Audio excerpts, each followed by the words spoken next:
Entonces estamos viendo Tito y hoy lo vamos a terminar. En capítulo 1 y 2 vimos estas características que como cristianos, ¿no?, el que desea servicio debe de tener. Vimos tanto las buenas como las malas. También en capítulo 1 vimos la reprensión a los falsos maestros, estos judaizantes que querían agregar religión, que querían arreglar rituales a lo que Jesús ya había hecho en la cruz del Calvario.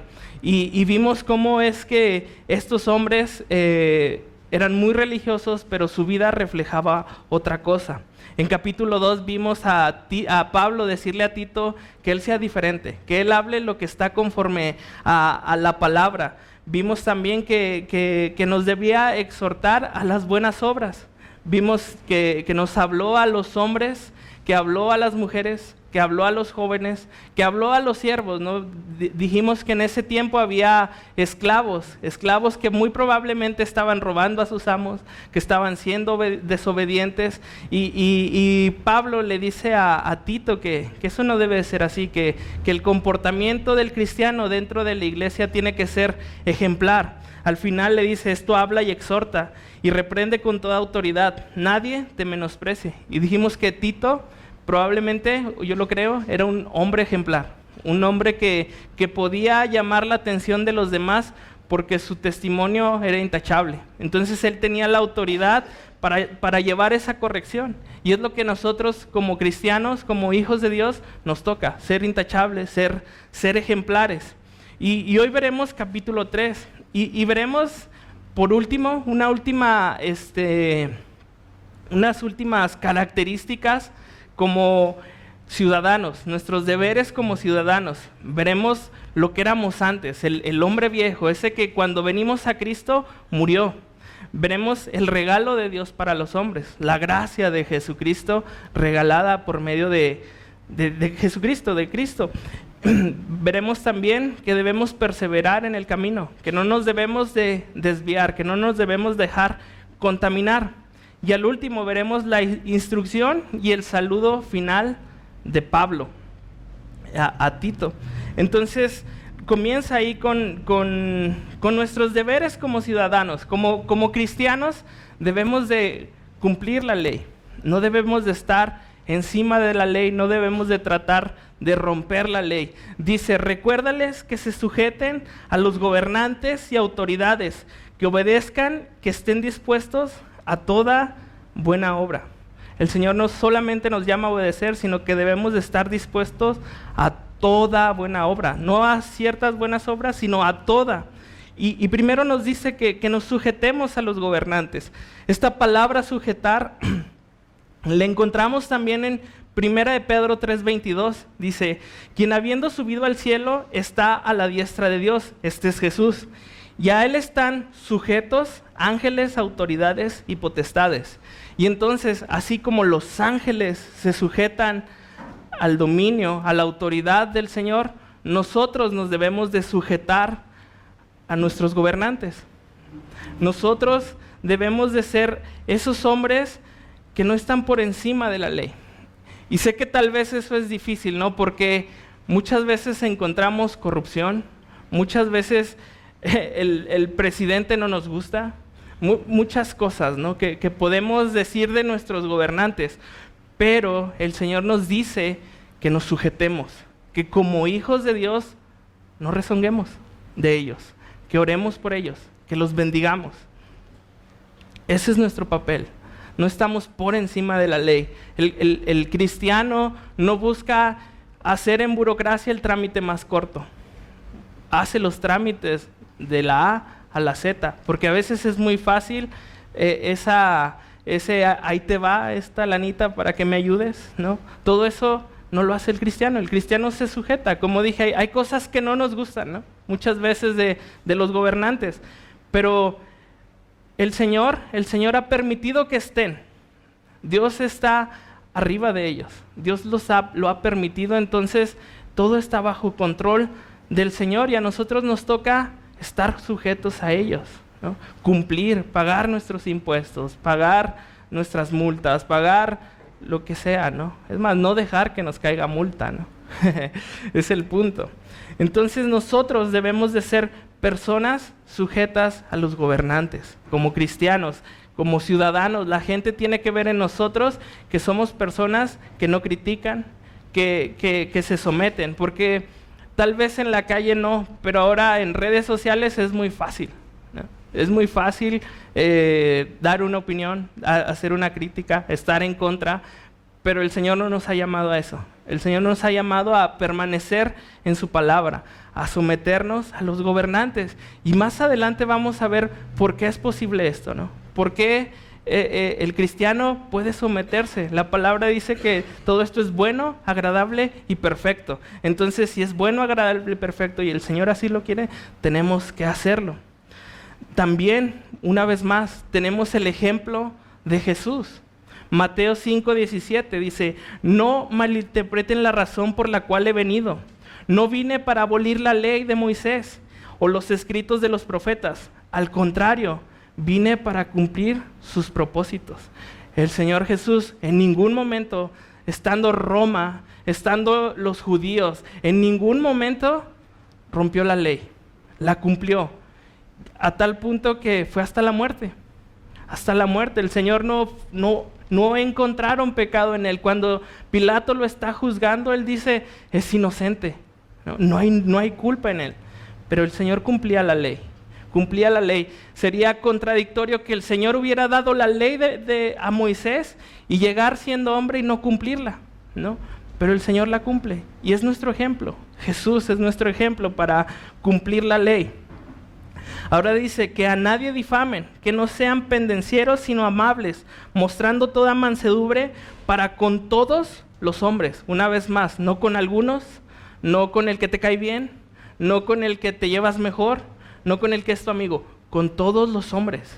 Esto es para todos. El mundo allá afuera nos tiene que percibir como buenos cristianos, con buenas obras. Y la palabra ahí difamar quiere decir que no decir en público o escribir cosas negativas en contra del buen nombre, la fama, el honor de una persona, en especial cuando lo dicho o escrito es falso. Nosotros como cristianos no hablamos mal de nadie, así de simple, así tal cual, no hablamos mal. Guarda tu lengua, guarda tu boca para difamar a las personas. No peleamos con las personas, no estamos en enemistad con nuestros vecinos, no estamos en enemistad con nuestros hermanos, no estamos en enemistad con nuestros compañeros de trabajo. Es lo que el Señor nos pide, no ser peleoneros. Al contrario, nos dice que seamos amables. Y ser amable quiere decir que se comporta con agrado, educación y afecto hacia los demás. Eso debemos de dar, o eso tienen que ver las personas con nosotros, que somos personas agradables, que somos personas educadas y que además tenemos afecto, tenemos amor para con ellos, ¿no? Los amamos, los queremos, a tu vecino, a tu compañero, a toda la gente con la que interactúas. Tienes que amarla, es lo que el Señor nos pide. También nos dice que seamos con mansedumbre. Esto quiere decir humilde, y una definición que me gustó es la siguiente: la humildad es una virtud moral contraria a la soberbia. ¿Recuerdas en capítulo 1:7, versículo 7? Porque es necesario que el obispo sea irreprensible como administrador de Dios, no soberbio. O sea que tenemos que ser lo contrario a ser una persona soberbia. Tenemos que ser humildes. Y dice que posee el ser humano en reconocer sus habilidades, cualidades, capacidades y aprovecharlas para obrar en bien de los demás sin decirlo. O sea que tú sabes, ¿no?, qué es lo bueno que tienes, cuáles son tus habilidades, cuáles son tus capacidades, cuáles son los dones que tú has dado. La cosa es esos dones ponerlos al servicio de los demás. Que tú con lo que el Señor te ha dado sirvas. Sabes lo que tienes, pero no lo exaltas y lo pones al servicio de los demás. Que tu izquierda no sepa lo que hace tu derecha. Tú solamente sigues el ejemplo y sigues lo que la palabra te pide. Y entonces, ¿cómo debe ser nuestra vida delante del prójimo, ¿no? Porque como que aquí hay cosas negativas, pero acompáñame a Pedro, 1 de Pedro, capítulo 3, Versículos 8 al 17. Finalmente, sed todos de un mismo sentir, compasivos, amándonos fraternalmente, misericordiosos, amigables, no devolviendo mal por mal, ni maldición por maldición, sino por el contrario, bendiciendo, sabiendo que fuisteis llamados para que heredareis bendición, porque el que quiere amar la vida y ver días buenos, refrene su lengua del mal, y sus labios no hablen engaño. Apártese del mal y haga el bien, busque la paz y sígala, porque los ojos del Señor están sobre los justos y sus oídos atentos a sus oraciones, pero el rostro del Señor está contra aquellos que hacen el mal. ¿Y quién es aquel que os podrá hacer daño si vosotros seguís el bien? Más bien, si alguna cosa padecéis por causa de la justicia, bienaventurados sois. Por tanto, no amedrentéis por temor de ellos, ni os conturbéis, sino santificad a Dios el Señor en vuestros corazones, y estar siempre preparados para presentar defensa con mansedumbre y reverencia ante todo el que os demande razón de la esperanza que hay en vosotros, teniendo buena conciencia, para que los que murmuran de vosotros como malhechores sean avergonzados, los que calumnian vuestra buena conducta en Cristo. Porque mejor es que padezcáis haciendo el bien, si la voluntad de Dios así lo quiere, que haciendo el mal. Nosotros debemos de hacer lo bueno. Nos toca ser buenos cristianos, buenos ciudadanos, buenos siervos de Dios, buenos hombres, buenas mujeres, buenos jóvenes. Es lo que el Señor nos demanda. No paguemos mal por mal, no hablemos mal de los demás, no difamemos a las personas, sometámonos a las autoridades. Es lo que el Señor nos demanda como hijos de Dios, como cristianos. Después, ahí mismo comienza el capítulo 3 con la palabra recuérdales. Y creo que es algo que Tito tenía que estar haciendo continuamente con las personas, porque se nos olvida, ¿no? Se nos olvida hacer el bien, se nos olvida no hablar mal de los demás, se nos olvida ser buenos cristianos. Entonces es algo que continuamente nosotros tenemos que estar recordando. En Creta tenían a Tito, y a nosotros, ¿quién no lo recuerda? ¿No? Pues su palabra, ve a su palabra. Su palabra es el consejo que tenemos la iglesia para recordar todas estas cosas. Segunda de Timoteo 3:16 dice: toda la escritura es inspirada por Dios y es útil para enseñar lo que es verdad y para hacernos ver lo que está mal en nuestra vida. Nos corrige cuando estamos equivocados y nos enseña a hacer lo correcto. Y dice que toda la palabra hace esto, ¿no? Entonces, hay que estar recordando estas cosas. Hay que estar yendo a su palabra para que su palabra nos diga cómo es que debemos de vivir. Ahora, en versículo 3 nos habla de este hombre viejo, el que era antes de que Cristo llegara a nuestras vidas. Dice: porque nosotros también éramos en otro tiempo insensatos, rebeldes, extraviados, esclavos de concupiscencias y deleites diversos, viviendo en malicia y envidia, aborrecibles y aborreciéndonos unos a otros. Y comienza ahí, en otro tiempo, ¿no? Lo que era antes de Cristo, ya no lo soy ahora. Todo esto que describe, tal vez hay cosas en las que podamos encajar, tal vez hay cosas aquí donde nos quede el saco, pero tal vez hay cosas aquí que no están escritas, ¿no? Que era de tu vida anterior, del hombre que ya murió. Esto es en otro tiempo, tu pasado, antes de Cristo. Ahora, ese otro tiempo también se caracteriza por la ausencia del Espíritu Santo en nuestras vidas. La palabra nos enseña que cuando uno le entrega su vida a Cristo, que cuando Cristo nos salva por su gracia, por su amor, su Espíritu Santo viene ahora a vivir a nosotros. Juan 20, 19, 23 dice: ese domingo al atardecer, esta parte es cuando Jesús está mostrando a sus discípulos resucitados. Los discípulos estaban reunidos con las puertas bien cerradas porque tenían miedo de los líderes judíos. De pronto Jesús estaba de pie en medio de ellos y les dijo: la paz sea con ustedes. Mientras hablaba, les mostró las heridas de sus manos y su costado. Ellos se llenaron de alegría cuando vieron al Señor. Una vez más les dijo: la paz sea con ustedes.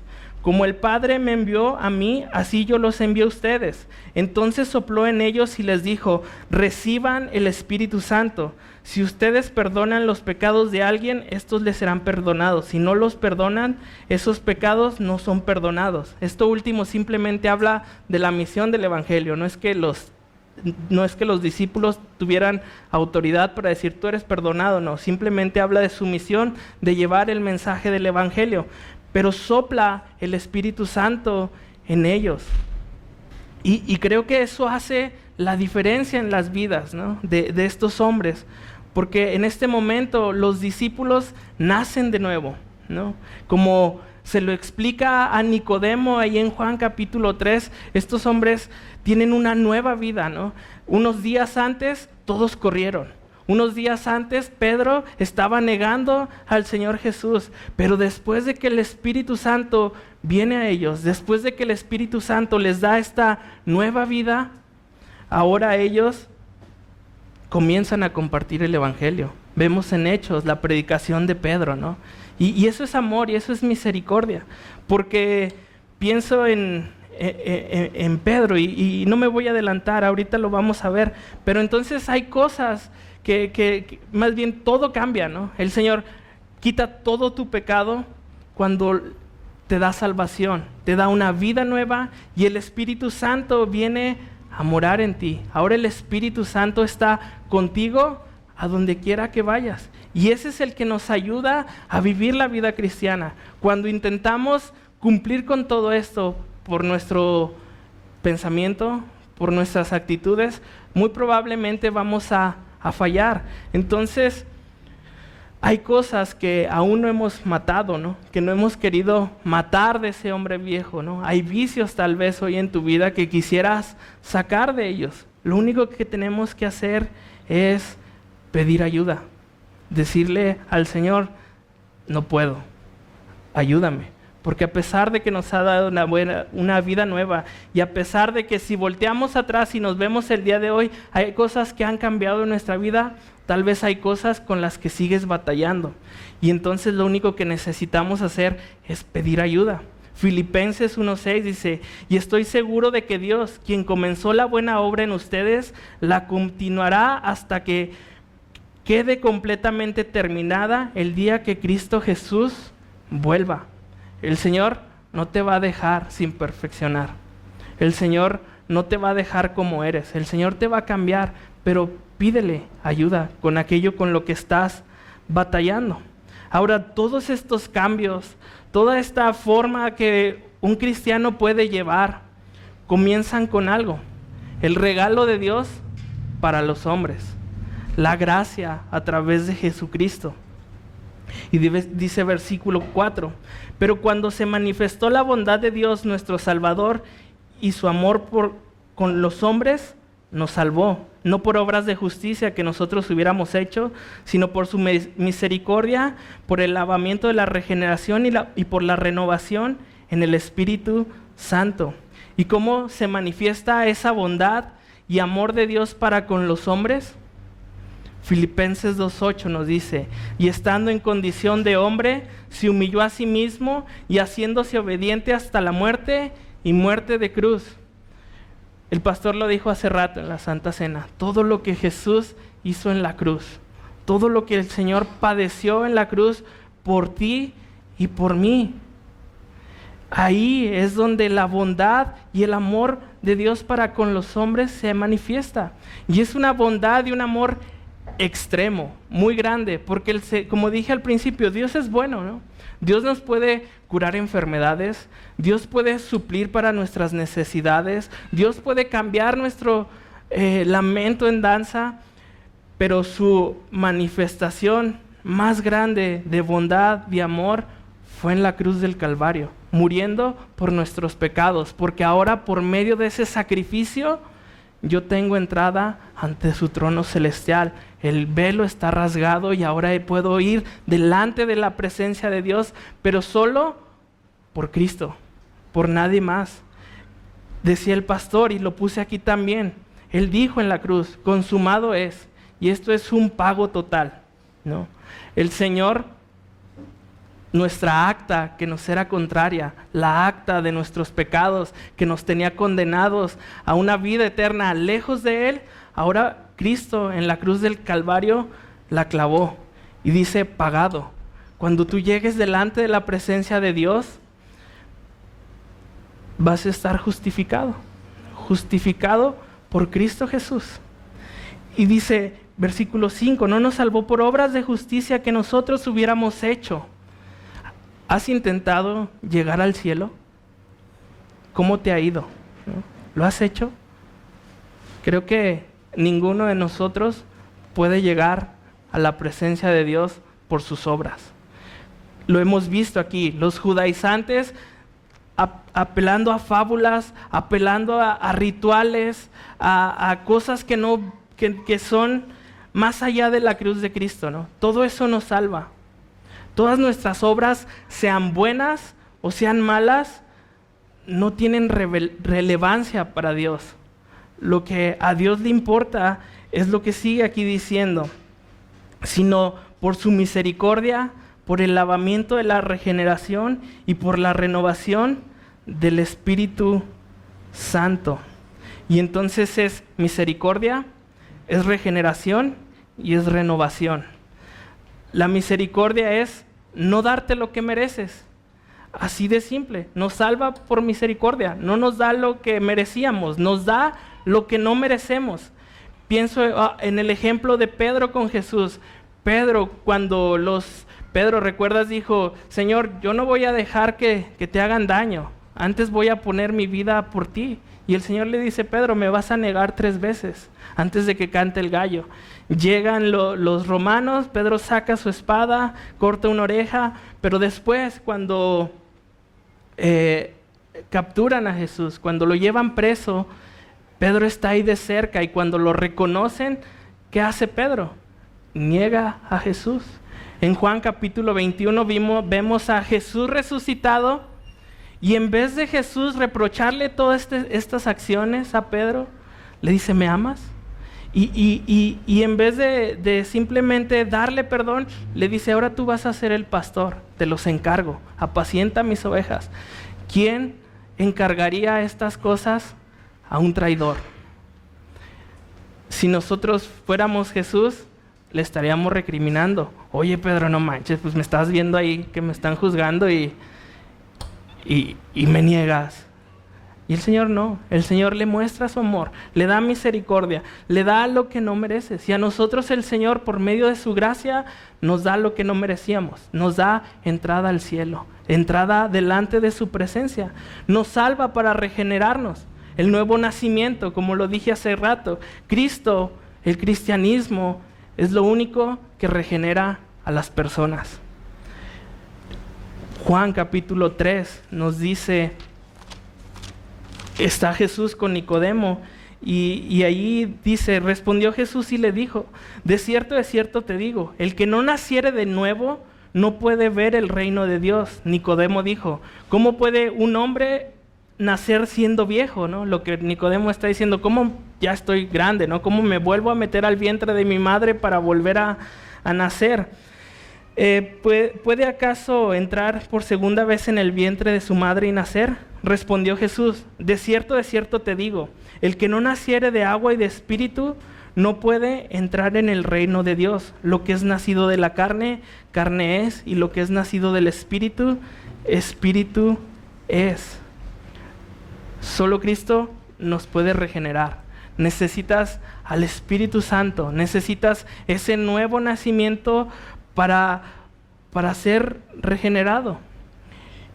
Y dice, nos salva para renovarnos por medio de su Espíritu. No solamente nos regenera, sino renueva nuestros pensamientos. Romanos 12:2 dice, no os conforméis a este siglo, sino transformaos por medio de la renovación de vuestro entendimiento, para que comprobéis cuál sea la buena voluntad de Dios, agradable y perfecta. Dios nos salva para renovar todos nuestros pensamientos. Aún tengas buenos pensamientos, aún tengas malos pensamientos, el Señor te renueva, te resetea, ¿no? Tengo aquí el ejemplo de los videojuegos. Cuando yo estaba chico, tenía un Super Nintendo. Y normalmente, cuando tú acababas todo el juego, viene la opción de borrar todo. O sea, todo lo que ya habías jugado, todo lo que habías guardado, ahí le picabas y todo se hacía nuevo. Se renovaba y volvías a empezar. Eso es lo que el Señor hace. Nos renueva para volver a empezar, pero Él quiere que pensemos, ¿no? Que no nos conformemos a este siglo, sino que seamos transformados por la renovación de vuestro entendimiento. Y ahora, con un entendimiento renovado, puedo cumplir todas las características de las cuales estamos hablando desde capítulo 1, de los siervos, de nuestra forma de vivir como seres, como hombres, como mujeres, como jóvenes, porque el Señor ha renovado mi pensamiento. Ahora sé que por medio de esa renovación puedo someterme a las autoridades, puedo no difamar a los demás, puedo hablar buenas cosas de ellas, puedo mostrarme servicial a ellos porque el Señor me ha renovado. Antes no, en otro tiempo no podíamos, como leíamos hace rato, pero ahora por su misericordia, por la regeneración y por la renovación del Espíritu Santo, puedo hacerlo. Y dice, el cual derramó en nosotros abundantemente por medio de Jesucristo, nuestro Salvador. El Espíritu Santo ha sido abundantemente derramado en la vida del creyente. Ahora, si no está fluyendo en ti, solo es necesario pedirlo. La palabra nos enseña que el Espíritu Santo, cuando nos salva, está en nosotros. Dios contigo, donde quiera que vayas. Pero también nos dice que le pidamos que derrame su Espíritu en nuestras vidas. Juan 7, 38, 39 dice, el que cree en mí, como dice la Escritura, de su interior correrán ríos de agua viva. Esto dijo del Espíritu que había de recibir los creyentes que creyesen en Él, pues aún no había venido el Espíritu Santo, porque Jesús no había sido aún glorificado.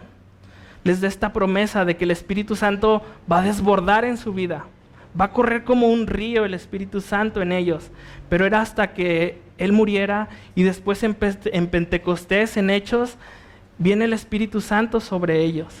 Ahora nosotros no estuvimos ahí. Lucas 11, del 11 al 13 nos dice cómo lo podemos recibir. Dice, ¿qué padre de vosotros, si su hijo le pide pan, le dará una piedra? O si pescado en lugar de pescado, le dará una serpiente. O si le pide un huevo, le dará un escorpión. Pues si vosotros, siendo malos, sabéis dar buenas dádivas a vuestros hijos, ¿cuánto más vuestro Padre Celestial dará el Espíritu Santo a los que se lo pidan? Lo único que tienes que hacer es pedir el don del Espíritu Santo. Y no esperes algo sobrenatural, porque ya nuestro pastor lo ha comentado varias veces. No esperes de repente que esto se vuelva un circo y todos hablando en lenguas y todos brincando. Espera a Dios obrando en tu vida. ¿Cómo lo vas a ver? Cuando empiezas a obedecer a tus autoridades, cuando empiezas a ser un hombre que ama a su esposa, cuando empiezas a ser un joven prudente y todas estas cosas que hemos estado viendo. No esperes algo sobrenatural, espera a Dios obrando en tu vida. Y después dice, versículo 7, para que justificados por su gracia viniésemos a ser herederos conforme a la esperanza de la vida eterna. Dios te ha perdonado en la cruz del Calvario todos tus pecados, pero no solo te ha perdonado, te ha hecho justo. Cuando vas delante de la presencia de Dios, o el Señor aún hoy en día, si el Señor te ha salvado, ya no ve tu pecado, ve a Cristo en ti, te ha hecho justo. No hay pecado, no hay culpa en ti. Por medio de Cristo Jesús te ha salvado, te ha justificado. Y es por su gracia. El regalo que no merecíamos. No por lo que soy, no por lo que hago, no por lo que era, no por lo que pienso hacer. Es por su gracia. Ya no hay que esforzarnos para llegar al cielo, como decía hace rato.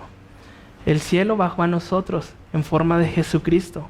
Murió en una cruz del Calvario, muriendo por todos sus pecados. A los que creemos en Él, a los que hemos depositado nuestra confianza en Él, nos ha justificado. Eres salvo. Eres salvo no por lo que hagas, no por cómo vivas. Eres salvo porque al Señor le ha placido salvarnos por medio de Cristo en la cruz del Calvario. Ahora dice ahí, para que viniésemos a ser herederos conforme a la esperanza de la vida eterna. Y esta vida eterna la hemos visto en el capítulo 1, 2 y 3. El cielo es real. El lugar que Dios tiene preparado para nosotros es real. Juan 14:1 nos dice: no se turbe vuestro corazón, creéis en Dios, creed también en mí. En la casa de mi Padre muchas moradas hay. Si así no fuera, yo os lo hubiera dicho. Voy pues a preparar lugar para nosotros. Hay una eternidad y el Señor ha hecho un hogar para ti, o está haciendo un hogar para ti, un lugar eterno, un lugar donde vas a pasar toda la vida. Ahora que Gaby y yo estamos pasando por estos, es lo que nos da paz realmente. Que si el Señor no llegase a contestar nuestra oración de sanidad, sabemos a dónde va, sabemos cuál es su lugar. Y ese es el lugar que yo deseo para todos ustedes. Que conozcan a Cristo, que rindan sus vidas a ellos. Y le digo siempre a todo mundo, pues pobres de los que nos quedamos, ¿no? Todavía en este mundo un rato más. Pero los que hoy han muerto en Cristo van delante de la presencia de Dios. Y el Señor está preparando una ciudad para todos nosotros. Y esa es nuestra esperanza. Eso es lo que anhelamos como cristianos. Ver cara a cara al Señor, estar una eternidad con Él. Tu vida eterna comienza cuando el Señor te salva, cuando tú decides entregarle su corazón. Estás en este cuerpo, pero este cuerpo ya ha sido rescatado.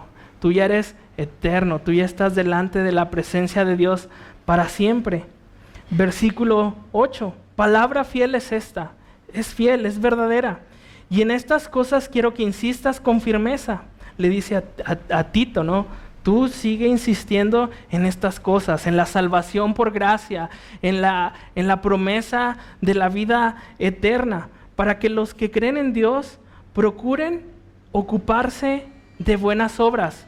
En lo que el Señor nos llama, en lo que el Señor regresa, nuestra labor es ocuparnos en buenas obras.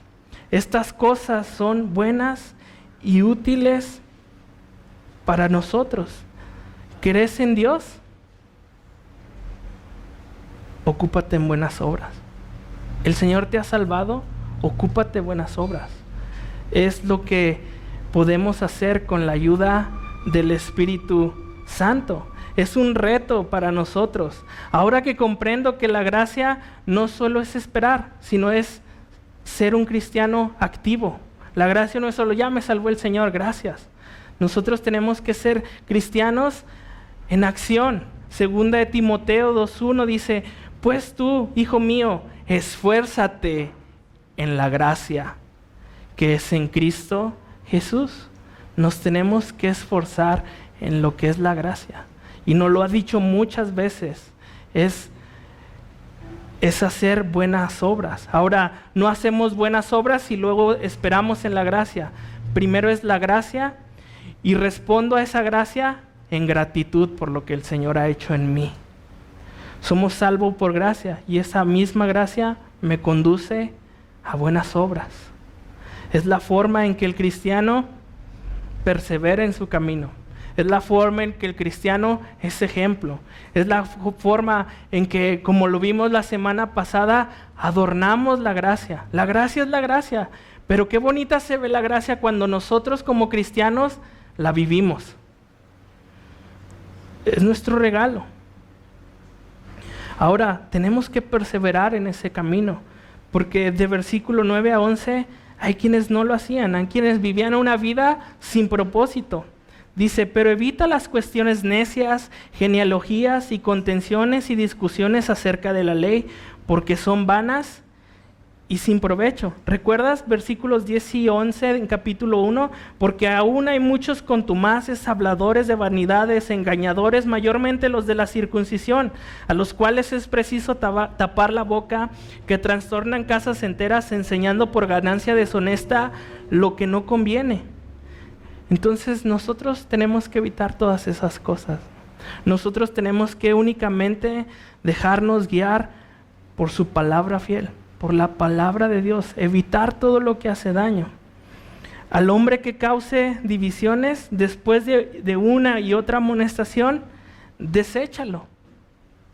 Gracias a Dios, bueno, al menos yo en mi caminar por Cristo nunca he visto algo así. Me han platicado de gente que corre injustamente, eso sí me lo han dicho, pero no por gente que esté causando división, no por gente que esté alterando el evangelio, ¿no? Pero aún así nosotros estamos en este concepto de gracia y tenemos que ayudar a los demás. Aún si hay gente que es necia, que sigue predicando estas cosas, nosotros tenemos que mostrar gracia. Ya si la persona no quiere entender, creo que es necesario desecharlas, pero esa es nuestra última instancia. Ahora, ese no es el problema, que te despidan de la iglesia. Creo que el problema es lo que dice en versículo 11, sabiendo que el tal se ha pervertido y peca y está condenado por su propio juicio. Ese es el problema. Personas pervertidas, pecadoras, condenadas por su propio juicio. Esta palabra condenada por su propio juicio, viene ahí la palabra que es faccioso, que está condenado por su rebeldía. Es una persona rebelde, una persona que no puede mantenerse en el camino, en la sana doctrina.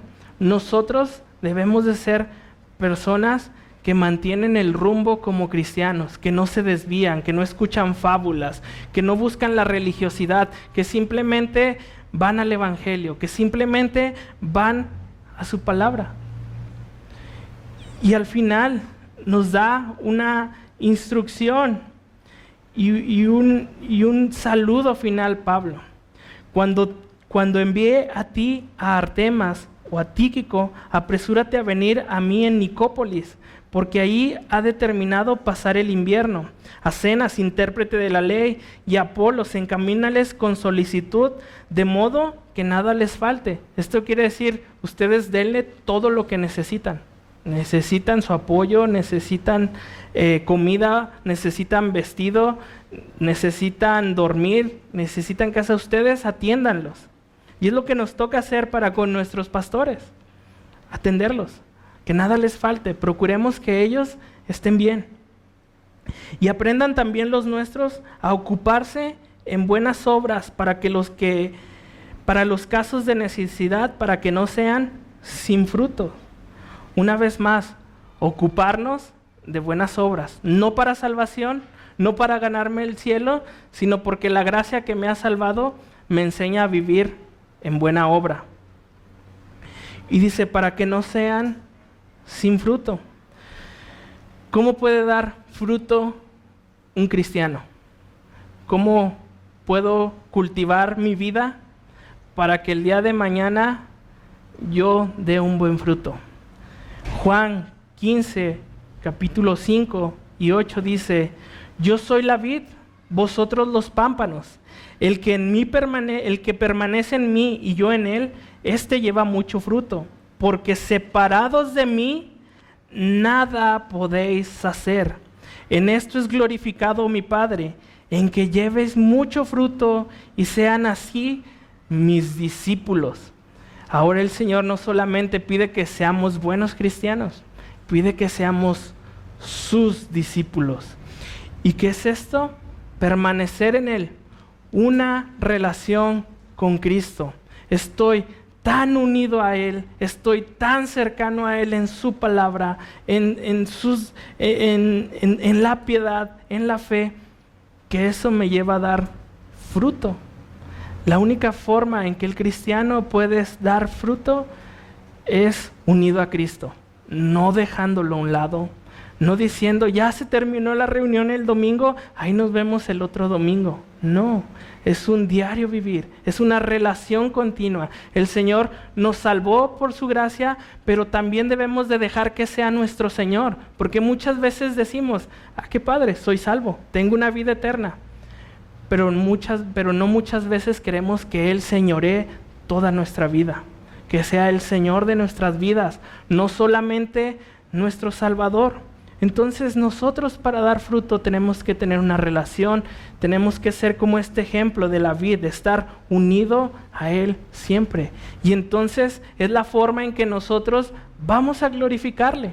Vamos a decir, aquí está el fruto, aquí están las uvas que di. Pero si eres una hoja que no sirve para nada, ¿qué fruto vas a dar?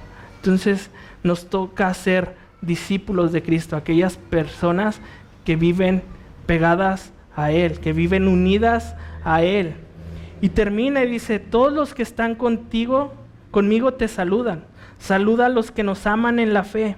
La gracia sea con todos vosotros. Amén. A los que te aman en la fe. Y esto es en el amor de Cristo, ¿no? Nosotros somos llamados a amarnos, ¿no? Es el mandamiento de Dios. Y en esto la gente, en el amor que tenemos hacia las personas, en el amor que tenemos unos con otros, conocerán los demás que somos discípulos de Cristo. Lo dice en Juan. Y termina, la gracia sea con todos ustedes. Y esa es mi oración, ese es mi deseo para ustedes. Que la gracia sea con ustedes, que vivan no conforme a la ley, no conforme a la religiosidad, no conforme a sus pensamientos, que vivan y obren conforme a la gracia que nos ha salvado, conforme a ese regalo que hemos recibido de Dios. Nuestra vida tiene que ser conforme a la gracia.